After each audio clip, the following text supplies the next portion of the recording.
এক নৈরাজ্য তৈরি করেছে ফ্যাসিবাদী আওয়ামী সরকার। এক নৈরাজ্যের মধ্যে দেশের জনগণ বসবাস করতে হচ্ছে। মানুষের কোনো নিরাপত্তা নাই, জীবনযাপনের কোনো নিশ্চয়তা নাই।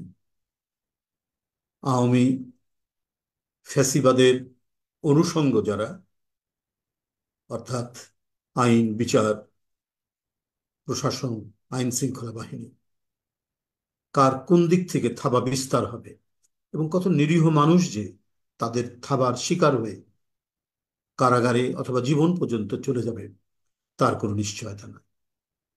বিগত 15 বছরে অবৈধভাবে ক্ষমতায় থাকতে গিয়ে প্রধানমন্ত্রী শেখ হাসিনা, অবৈধ সরকারের প্রধানমন্ত্রী, তিনি উপলব্ধি করেছেন যে এইভাবে টিকে থাকতে গেলে, জোর করে দখলদারিত্ব বজায় রাখতে গেলে কোনো ভালো মানুষ, সাধারণ জনগণ তার পাশে থাকবে না। তাই তিনি স্থির সিদ্ধান্ত নিয়েছেন যে দলের মধ্যে গুন্ডা পান্ডাদের প্রবেশ ঘটাতে হবে, তাদেরকে জায়গা দিতে হবে এবং তারাই তার স্থায়িত্বের নিরাপত্তা এবং নিশ্চয়তা দিতে পারে। এইভাবেই শেখ হাসিনা রাজত্ব করছেন প্রায় 1.5 দশক ধরে। বিভিন্ন জেলায় জেলায় আপনার শুনবেন, সেটা আমার নিজের কথা নয়, পত্র পত্রিকা, সংবাদ মাধ্যম, গণমাধ্যম সর্বত্রই উঠে এসছে। বিভিন্ন জেলায় গডফাদার তৈরি হয়েছে। এই গডফাদাররা সবাই গুরুত্বপূর্ণ পদে রয়েছেন আওয়ামী লীগের। তারা এমপিও হন, কেউ কেউ মন্ত্রীও হয়ে যায়।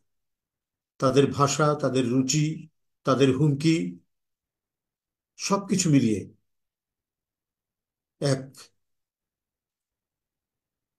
বীভৎস ভীতির সৃষ্টি করে জনমনে। যখন বিএনপির নেতাকর্মীকে পায় না, তখন নিজেরা নিজেরা রক্তাক্ত রক্তাক্ত করে, একে অপরকে আঘাত করে হতাহত সংখ্যা তারা প্রতিদিনই বৃদ্ধি করছে। এই নির্বাচনকে কেন্দ্র করে কে যে কার প্রার্থী, কারণ সবাই তো আওয়ামী লীগের প্রার্থী, তো সুতরাং কে জিতবে, কাকে জেতানো হবে, প্রশাসন কার পক্ষে থেকে কার নাম ঘোষণা করবে, ভোটারদের তো আর উপস্থিতির দরকার নেই। প্রশাসনের পক্ষ থেকে প্রশাসন ঘোষণা করবে এবং প্রশাসন আহ, সরকারের নির্দেশে, মানে যার কথা বলবে সেইভাবেই তারা রিটার্নিং অফিসার পাঠিয়ে দেবে নির্বাচন কমিশনে। নির্বাচন কমিশন সেভাবেই তার নামটা ঘোষণা করবে। সেই ঘোষণা করার তালিকাটা এখন প্রস্তুত হচ্ছে। জনগণের আন্দোলন অব্যাহত থাকলে পরে তারা নিজেদেরকে কিছুটা বিচলিত বোধ করছে।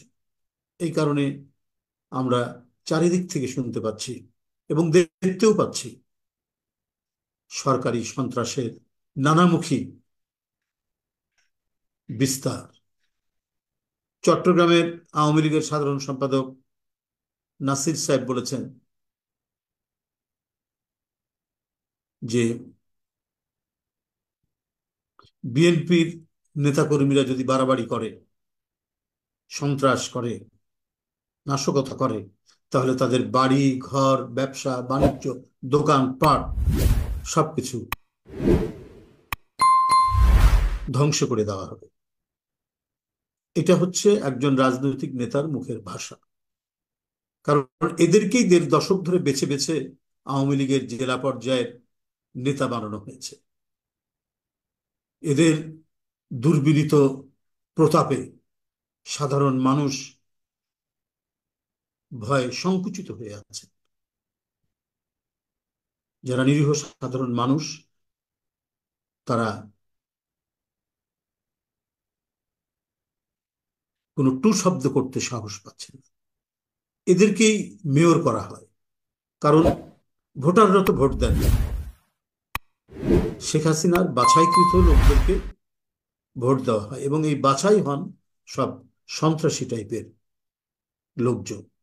বিভিন্ন ফেনীতে এবং কি বলে যে চট্টগ্রামে, বরিশালে, প্রত্যেকটি জায়গায় দেখবেন ওদের ভাষা। এমনকি ঢাকার দক্ষিণের যিনি মেয়র, তারও কথা দেখবেন,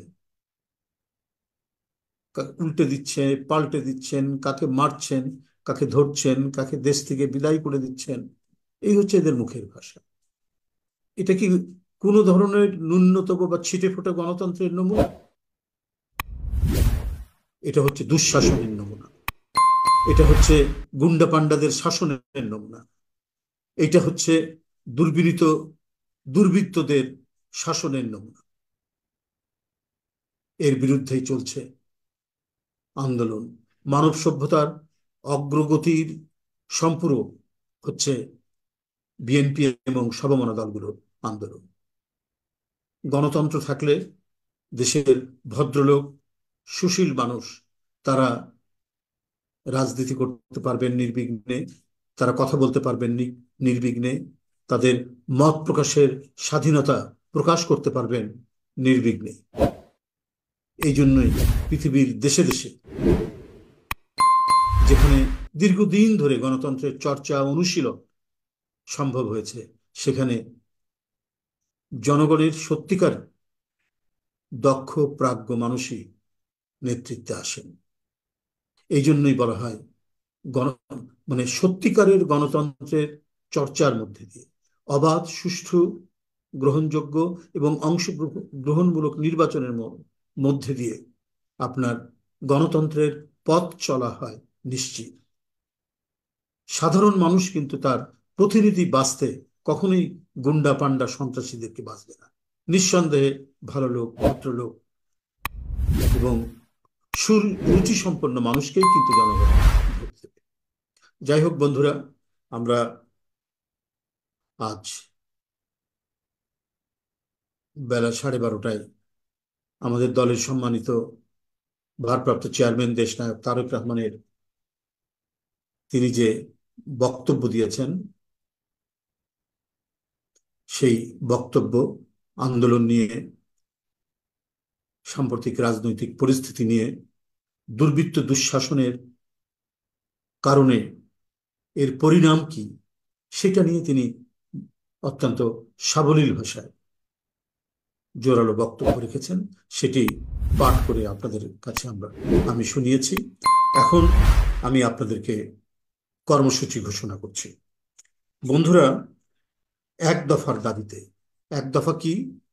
শেখ হাসিনার নেতৃত্বাধীন অবৈধ সরকারের পদত্যাগ এবং নির্বাচনকালীন নির্দলীয় নিরপেক্ষ তত্ত্বাবধায়ক সরকার ব্যবস্থা পুনঃপ্রতিষ্ঠার দাবি, অবাধ, সুষ্ঠু, শান্তিপূর্ণ, বিশ্বাসযোগ্য, অংশগ্রহণমূলক নির্বাচনের দাবিতে এবং দুর্নীতি, মহাদুর্নীতি এবং দুঃশাসনের প্রতিবাদে আমাদের যে চলমান আন্দোলন, সেই চলমান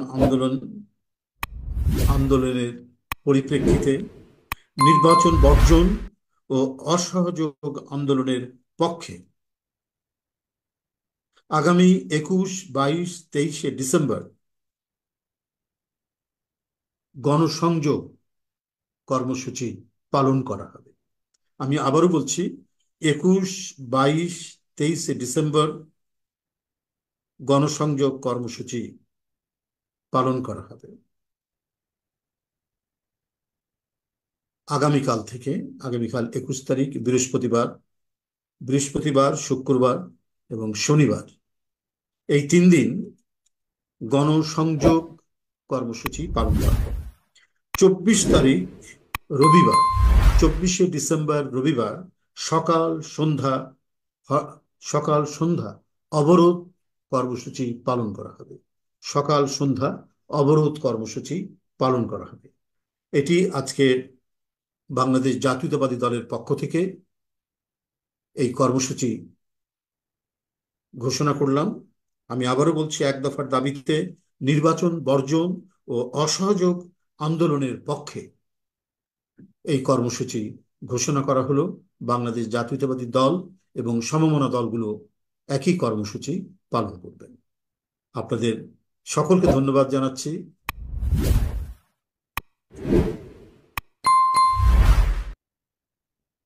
আপনাদের প্রতি আবারও কৃতজ্ঞতা জানিয়ে আমি আমার বক্তব্য এখানেই শেষ করছি। আপনাদের সকলকে ধন্যবাদ। খোদা হাফেজ।